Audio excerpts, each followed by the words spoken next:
आपकी बीवी है, माँ की आपकी बीवी के साथ नहीं बन पा रही है, आपने बहुत मैनेज करने की कोशिश की, बहुत संभालने की कोशिश की, लेकिन माँ में और बीवी में नहीं बन पा रही है, सास और बहू में नहीं निभ पा रही, कोई मसला नहीं, आप अपनी बीवी के साथ अलग रहो, आप अपना किचन अलग कर लो, माँ के साथ अच्छा सलूक करते रहो, माँ की जरूरतों को पूरा करते रहो, माँ को कोई तकलीफ न पहुंचाओ। लेकिन जब देख लिया कि ज्वाइंट फैमिली में साथ में रहना बहुत मुश्किल है, तो कोई बात नहीं, आप अपनी बीवी का भी हक अदा करो, बीवी को अलग कर सकते हैं अलग। जरूरी नहीं है कोई, ये फर्ज नहीं है कि माँ और बीवी में नहीं निभ पा रही है, झगड़े हो रहे हैं सास और बहू के, और हम जबरदस्ती दोनों की जिंदगी को आजाद बना के रखें। नहीं, बीवी का हक अपनी जगह है, माँ का हक अपनी जगह है, आप अलग रहिए बीवी के साथ, आप अपना किचन अलग कर लीजिए, रिहाइश अलग कर लीजिए, लेकिन माँ के साथ अच्छा सलूक करते हैं। अल्लाह ने फरमाया उनको उफ भी न कहना, वला तनहरहुमा, उनको कभी डांट फटकार करके उनसे बात न करना, वकुल्लहुमा कौलन करीमा, और जब भी अपने माँ बाप से तुम बात करना तो बड़े अदब के साथ बात करना, बड़ी तमीज के साथ बात करना। तुमने अगर आज MBBS का एग्जाम पास कर लिया, तुम डॉक्टर बन गए, तुम्हारे माँ बाप अगर अंगूठा छाप है, तब भी उनके साथ तुम्हें बदतमीजी करने की कोई अथॉरिटी नहीं है, उनके साथ तुम गलत तरीके से बात न करना। तुम डॉक्टर हो गए, तब भी उनके बेटे हो, अपनी माँ के सामने जब भी जाना, अपने बाप के सामने जब भी जाना, वो कुल्लहुमा कौलन करीमा, उनसे बड़े पोलाइटली लहजे में, बड़ी रिस्पेक्ट के साथ, बड़े सम्मान के साथ, बड़ी नरमी के साथ बात करना। और आगे क्या फरमाया, वक़्फ़िज़ लहुमा जनाहज़्ज़ुल्लि मिनर रहमा, जिस तरीके से परिंदा आसमान से जब उतरता है, जमीन पर जब आता है तो अपने परों को समेट लेता है, अपने माँ बाप के लिए अपने परों को समेट लिया करो, यानी अपने माँ बाप के लिए अपने आप को टाइट न बनाओ, अपने आप को हार्ड न बनाओ। दुनिया में जितना भी नाम कमा लो, जितनी भी दौलत कमा लो, अपने माँ बाप के लिए हमेशा अपने आप को सॉफ्ट बना के रखो, अपने आप को नरम बना के रखो। वक़ुर रब्बिरहमहुमा कमा रब्बयानी सगीरा, और ये दुआ किया करो कि ऐ मेरे परवरदिगार, मेरे माँ ने मेरे ऊपर जो एहसान किया, मेरे बाप ने जो एहसान किया, आय अल्लाह मैं उनको चुका नहीं सकता, आय अल्लाह मैं तेरे ऊपर छोड़ देता हूँ, तू रहम फरमा, आय अल्लाह जिस तरीके से मेरे माँ बाप ने मुझे पाला है।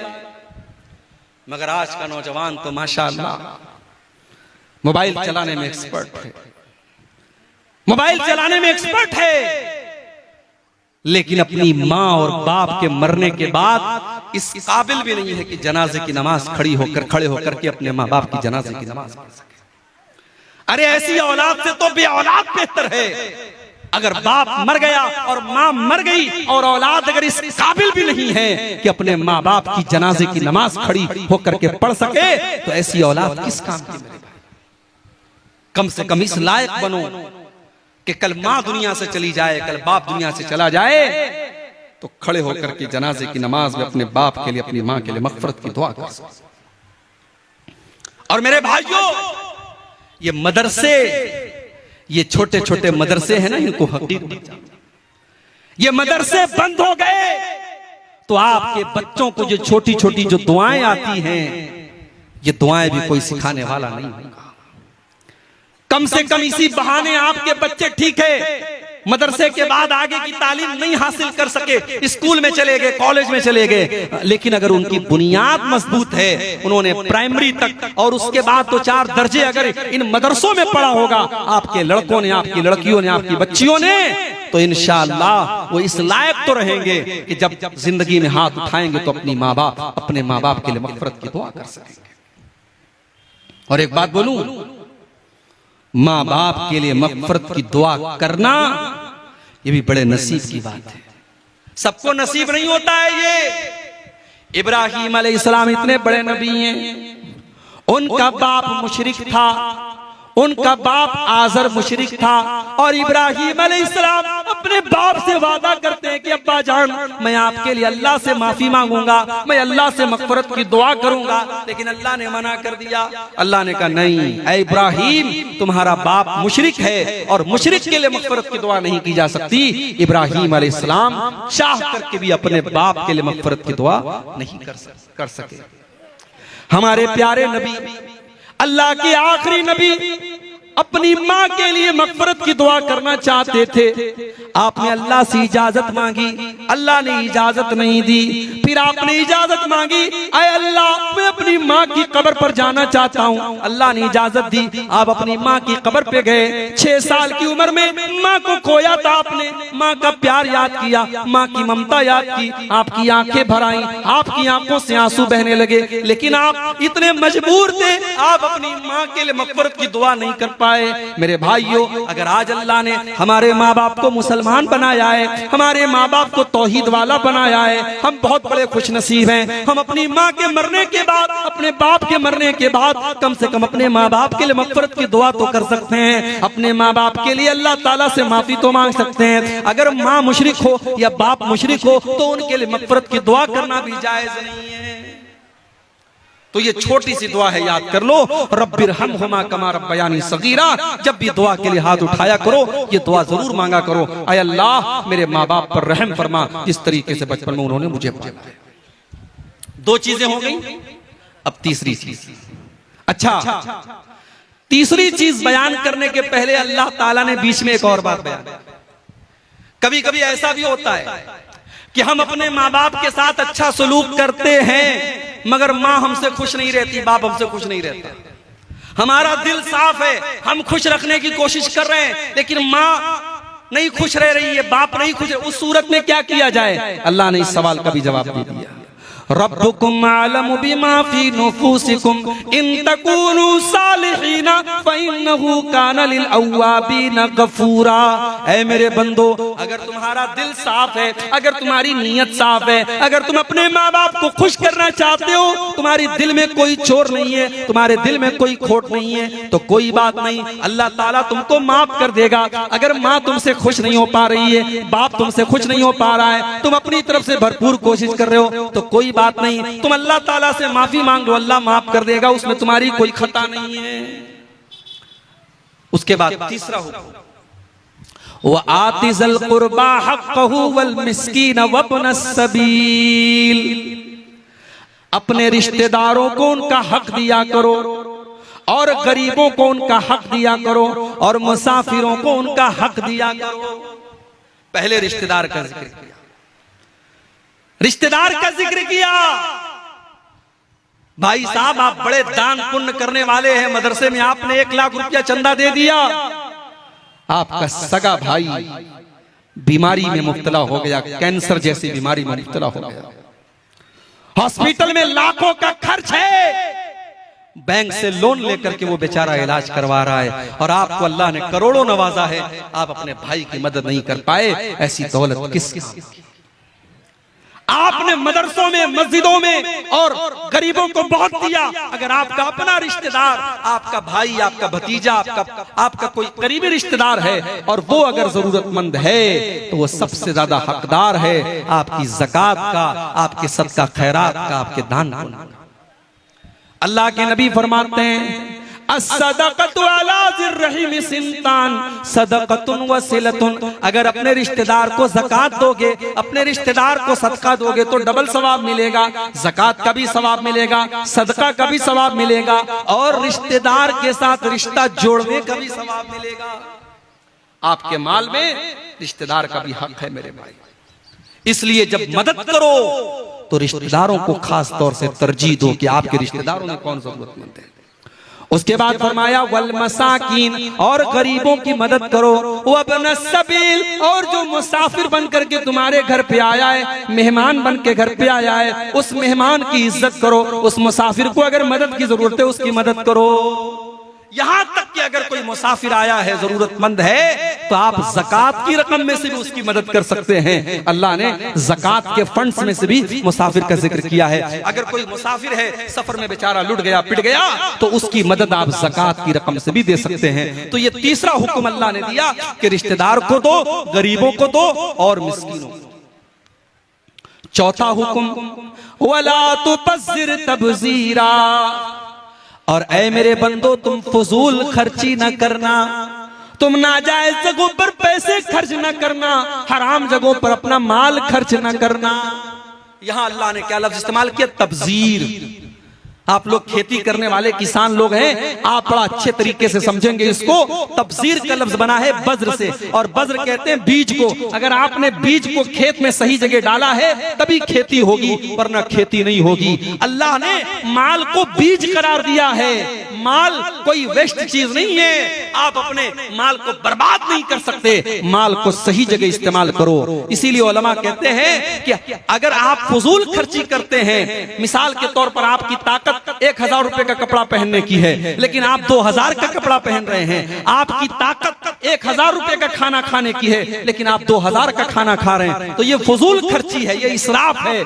लेकिन हराम जगह पर एक पैसा भी खर्च करना ये तब्जीर है, और यहाँ अल्लाह ने तब्जीर करने से मना किया। फरमाया वला तुबज़िर तब्जीरा, नाजायज जगहों पर, हराम जगहों पर अपना माल खर्च न करना। इन्नल मुबज़्ज़िरीन कानू इख़वान शयातीन व कान शैतानु लिरब्बिही कफूरा। फजूल खर्ची करने वाले, हराम जगह पर पैसा खर्च करने वाले, शराब पर पैसा लुटाने वाले, जिना पर पैसा लुटाने वाले, लड़कियों पर नाजायज पैसा खर्च करने वाले, हराम जगहों पर पैसा खर्च करने वाले, वो शैतान के भाई। आज होता है किसी लड़की से ताल्लुक कायम हुआ, अब वो लड़की से कह रही मेरे मोबाइल का रिचार्ज कर दो, ये फट से रिचार्ज कर देता है। घर में छोटा भाई छोटी बहन, उसके मोबाइल का रिचार्ज खत्म हो गया, वो 10 बार कह चुका है ये रिचार्ज नहीं करता है, और वो लड़की जिससे ताल्लुक कायम है उसने एक बार का इसने फट से रिचार्ज कर दिया। क्यों? क्योंकि यहाँ गलत ताल्लुक है, यहाँ नाजायज ताल्लुक है। हराम जगह पर एक पैसा भी खर्च करना ये तब्जीर है, और अल्लाह ने कहा कि तब्जीर करने वाले शैतान के भाई। ये माल हमारा नहीं है मेरे भाई, ये माल अल्लाह का है, हमें इस्तेमाल करने के लिए मिला है। ये माल हमारी प्रॉपर्टी नहीं है, ये अल्लाह की प्रॉपर्टी है। ये माल अल्लाह ने हमें इस्तेमाल करने के लिए दिया है। इसीलिए क़यामत के दिन 5 सवालों का जवाब दिए बगैर हम कामयाब नहीं हो सकते। उन 5 सवालों में ये सवाल भी किया जाएगा, वअन मालिही मिन ऐन इक्तसबहु व फीमा अनफक़हु, तूने माल कहां से कमाया था और कहां खर्च किया था। कहां से कमाया, आपका सोर्स ऑफ इनकम क्या था, और आपने कहां खर्च किया, आपको उसका भी हिसाब देना है। माल आप ये समझ करके खर्च ना करें हम आजाद हैं, जहां चाहे वहां खर्च कर सकते हैं। माल के खर्च का भी हिसाब आपको अल्लाह क्या देना। 4 चीजें हो गई। अब उसके बाद 5वीं चीज, आपके घर पे कोई आया, मदरसे के लिए आया, मस्जिद के लिए आया, कोई गरीब आया, कोई साइल आया, कोई यतीम आया। अभी आपके पास पैसा नहीं है, अभी आपका हाथ टाइट बना हुआ है, आप परेशान हैं, आपके पास अभी उस गरीब की मदद करने के लायक पैसा नहीं है। अब आप क्या करेंगे? क्या आप उस गरीब के साथ बदतमीजी करेंगे? क्या उसको धक्का दे करके निकाल देंगे? जैसे मुंबई वगैरह में और बड़े बड़े शहरों में होता है, हमारे जो मदरसे के चंदा लेने वाले बेचारे मौलवी हजरात जाते हैं, कभी वो मंजर आप जाकर के देखिए तो आंखों में आंसू आ जाएंगे। जिस तरीके से फकीरों की लाइन लगी रहती है, भीख मांगने वालों की लाइन लगी रहती है, मदरसे के लिए सफीर हजरात ये अपना झोला लेकर के और रसीद लेकर के लाइन लगा करके खड़े रहते हैं, और उनको ज़कात इस तरीके से दी जाती है जैसे भीख बांटी जा रही है। याद रखो मेरे भाई, आप ज़कात दे रहे हैं, कोई एहसान नहीं कर रहे हैं। आपको अगर अल्लाह ने 1 लाख का मालिक बनाया है, 1 लाख में 2500 रुपया आपको ज़कात देना है। अगर अल्लाह ने आपको 1 करोड़ का मालिक बनाया है, 1 करोड़ में 2.5 लाख रुपया आपको ज़कात देना है, और वो ज़कात अल्लाह का हक है, आपके माल में अल्लाह का हक है। अगर कोई ज़कात लेने के लिए आपके घर पे जा रहा है, उसका एहसान मानिए, उसके साथ बदतमीजी मत कीजिए। अल्लाह ने फरमाया व इम्मा तुरिज़न्ना अनहुम इब्तिगा रहमतिन मिर रब्बिका तरजूहा फकुल लहुम क़ौलन मैसूरा। अगर किसी गरीब को देने के पास तुम्हारे पास उस गरीब को देने के लायक पैसा नहीं है, तुम्हारा हाथ अभी टाइट बना हुआ है, तो उसको बड़े प्यार से बड़ी नरमी से उसको टाल दो। उससे कहो कि बाद में आ जाना, अभी मेरे पास ताकत नहीं है। उससे झिड़क करके उससे बदतमीजी के साथ बात मत करना। अल्लाह, किसी गरीब के साथ आपको बदतमीजी से बात नहीं करना है। आप पैसे वाले, आप हैसियत वाले हैं, तो क्या गरीब की अपनी इज्जत और उसकी अपनी हैसियत नहीं होती? किसी साइल और किसी मांगने वाले को भी आपको बदतमीजी से बात नहीं करना है। अल्लाह ने अपने नबी से फरमाया, वो अम्मा साइला फला तनहर, ऐ नबी आप किसी साइल को, किसी मांगने वाले को कभी झिड़क करके बात मत कीजिए। आपको देना हो तो दे दीजिए, ना हो तो मना कर दीजिए, लेकिन बदतमीजी करने का, झिड़कने का, डांटने का अधिकार आपको नहीं है। तो ये पांचवी नसीहत अल्लाह ने की कि अगर आपको देने के लायक पैसा नहीं है तो आप नरमी के साथ और प्यार के साथ बात करके टाल दीजिए। नंबर 6, छठी नसीहत, वला तजअल यदक मगलूलतन इला उनुकिक वला तबसुतहा कुल्लल बस्ती फतक़उद मलूमन महसूरा। ये बड़ी प्यारी बात है। अल्लाह ने कहा कि अपने हाथ को अपनी गर्दन में बांध कर मत रखो। इतने टाइट मत बन जाओ, इतने कंजूस मत बन जाओ कि बीवी अपने जायज नमक लाना है, तेल लाना है, आटा लाना है, उसके लिए भी तुम्हारी जेब से पैसा नहीं निकल रहा है। बच्चों की किताब कॉपी लाना है, कलम लाना है, जरूरत की चीजें लाना है, उसके लिए भी तुम्हारी जेब से पैसा नहीं निकल रहा है। पैसा है लेकिन तुम नहीं दे रहे हो, इतने बखील भी मत बनो। और एक मसला बता दे रहा हूं, शौहर अगर बीवी की जायज जरूरतों को पूरा नहीं कर रहा है, हमारे शौहर हजरात नाराज ना हो, हदीस की रोशनी में मसला बयान कर, अगर शौहर बीवी की जायज जरूरतों को पूरा नहीं कर रहा है, उसका खर्च नहीं दे रहा है, तो बीवी शौहर को बताए बगैर उसके पॉकेट में से, उसकी तिजोरी में से, उसके पर्स में से पैसा ले सकती है।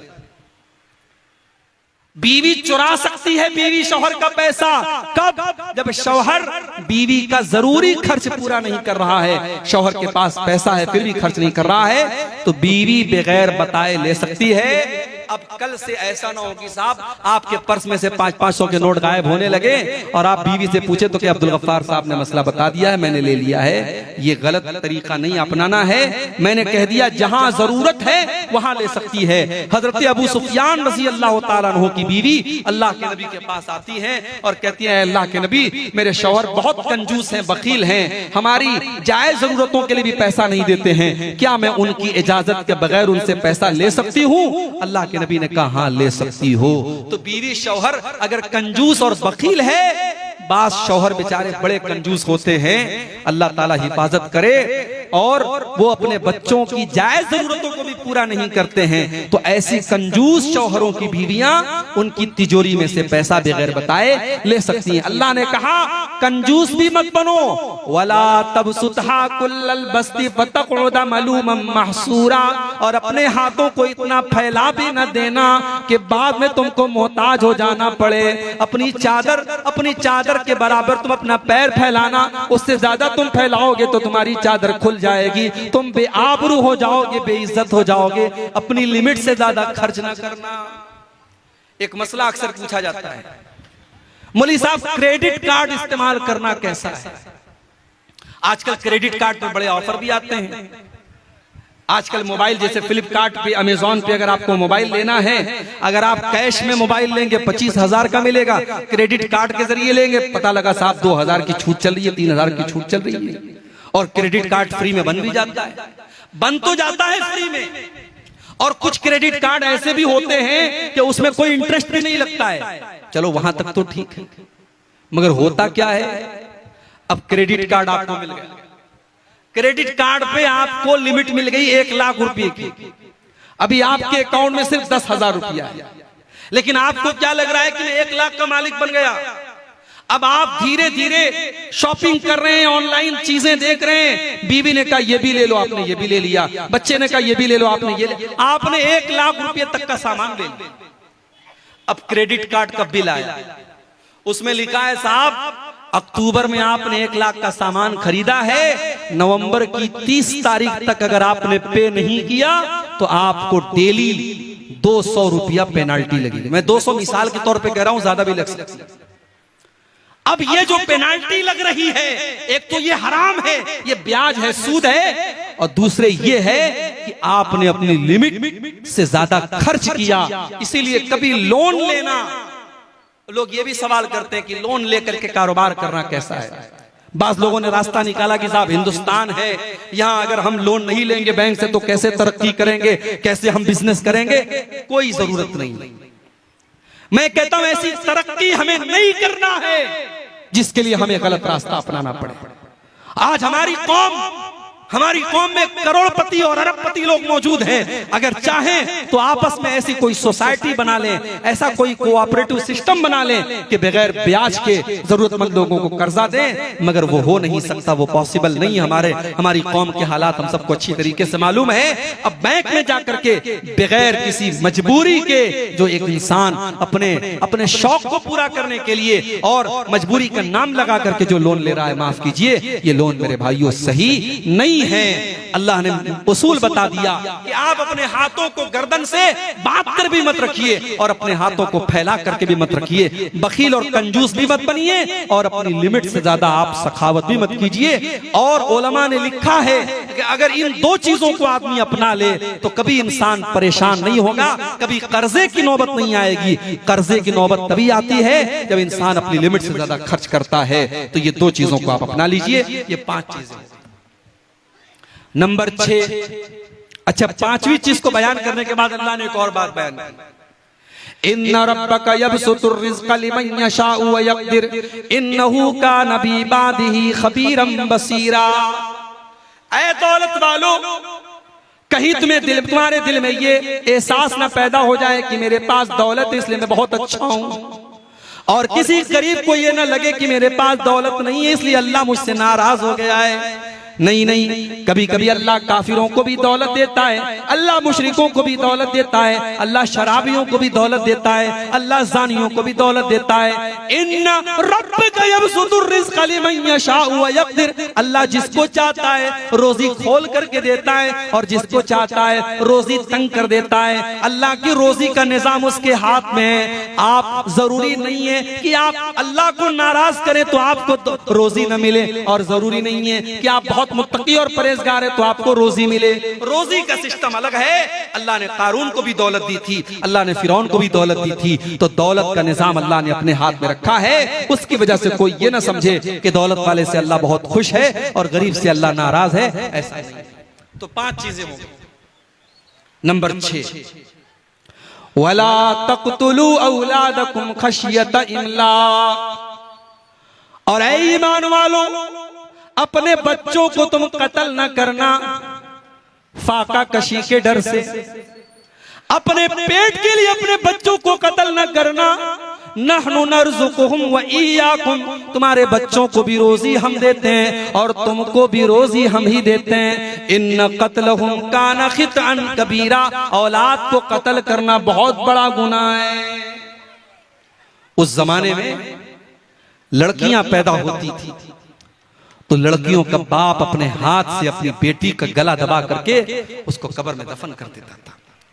अपने हाथ से बेटियों को धक्का दे करके गड्ढे में डाल देता था और जिंदा गाड़ देता था। उस समाज में ये जुल्म भी होता था।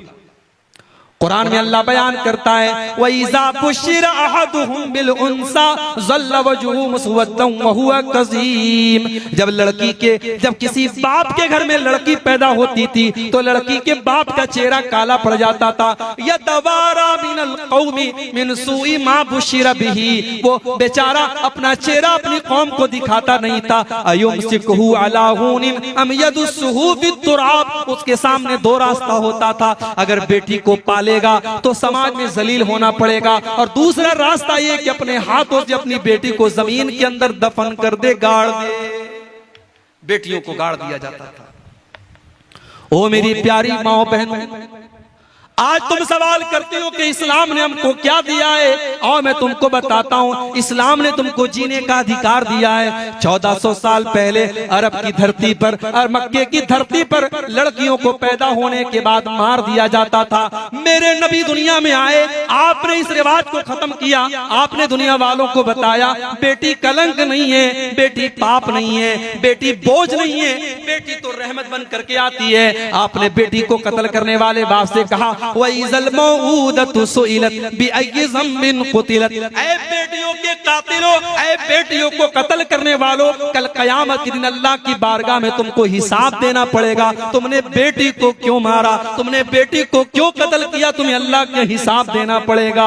मेरे नबी ने दुनिया वालों को यह भी पैगाम दिया, मन आला जारियतैनी, जिसको अल्लाह ने 2 बेटियां दे दी और 2 बेटियों को उसने अच्छे तरीके से पाला पोसा, यहाँ तक के बेटियां जवान हो गई। जा यौमल क़ियामति अना व हुवा कहातैन, आपने अपनी दोनों उंगलियों से इशारा करके फरमाया कि 2 बेटियों की परवरिश करने वाला कल क़यामत के दिन अपने नबी के साथ जन्नत में जाएगा। जिस तरीके से ये दोनों उंगलियां एक दूसरे के साथ जुड़ी हुई हैं, वो जन्नत में अपने नबी के साथ जाएगा। जब मेरी तीसरी बेटी पैदा हुई तो मेरे बास दोस्तों ने कहा कि आपकी तो जन्नत पक्की हो गई। मजाक के तौर पे कहा, लेकिन हकीकत में अगर इस हदीस की रोशनी में देखो तो 2 बेटियों की सही परवरिश करने वाले को अल्लाह के नबी जन्नत की बशारत सुना रहे हैं। मगर आज क्या हो रहा है, 2023 चल रहा है, हमारा भारत चांद पर पहुंच गया, चंद्रमा के ऊपर हमारा नाम, भारत का नाम पहुंच गया। मगर आज 2023 में भी भारत के अंदर सरकार को स्कीम निकालनी पड़ती है, बेटी पढ़ाओ बेटी बचाओ। बेटी बचाओ का नारा क्यों लगाना पड़ता है, कभी आपने गौर किया? क्योंकि हर साल हमारे भारत देश में हजारों नहीं लाखों की तादाद में बेटियां अपनी मां के पेट में एबॉर्शन के जरिए मार दी जाती। डॉक्टरों के यहां लिखा हुआ देखा होगा आपने, हमारे यहां लिंग की जांच करना अपराध है। हमारे यहाँ यानी मां के पेट में लड़का है कि लड़की, हमारे यहाँ जांच नहीं होती है, लिखा होता है। मगर टेबल के नीचे डॉक्टर लोग भी सेटिंग कर लेते हैं, अल्ट्रासाउंड होता है, पता चला लड़की पैदा होने वाली है। बीवी से कहता है नहीं, 4 बेटियां मेरे पास ऑलरेडी मौजूद हैं, इनकी कैसे शादी करूंगा, इनके जहेज का इंतजाम कैसे करूंगा, मुझे नहीं चाहिए लड़की।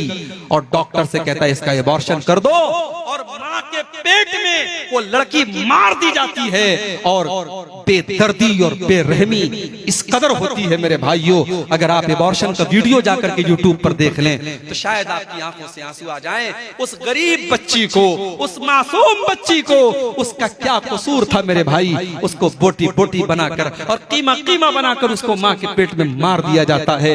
मैं तो कहता हूं आज का इंसान 1400 साल पहले दौरे जाहिलियत के इंसान से भी गिरा हुआ इंसान है। कम से कम उस दौर का इंसान अपनी बेटी को पैदा होने देता था, बेटी को दुनिया की शक्ल देखने देता था। आज का इंसान इतना जालिम है, अपनी बेटी को पैदा भी होने नहीं देता। बेटी पैदा होती ही, बेटी के पैदा होने के पहले ही मां के पेट में बेटी को काट काट के उसके टुकड़े टुकड़े करके मार दिया जाता है। मेरे भाइयों, अल्लाह कह रहा है खबरदार अपनी औलाद को कत्ल मत करना। और एक बात और कहूंगा, शेरशाबादी कौम में तालीम की बड़ी कमी है। ठीक है, आपके यहाँ बहुत माशाअल्लाह डॉक्टर भी हुए, इंजीनियर भी हुए, आप ही की बरादरी के एक आलिम मदीना मुनव्वरा में उन्होंने दर्स भी दिया, डॉक्टर अमानुल्लाह मदनी, ये सारी चीजें उपलब्धि है हमारे पास। मगर आज ओवरऑल अगर आप बात करें हमारी इस बरादरी में आज तालीम की बड़ी कमी है। बेटा जहां कुछ करने के काबिल हुआ 14-15 साल का, बाप ने जल्दी से काम पे लगा।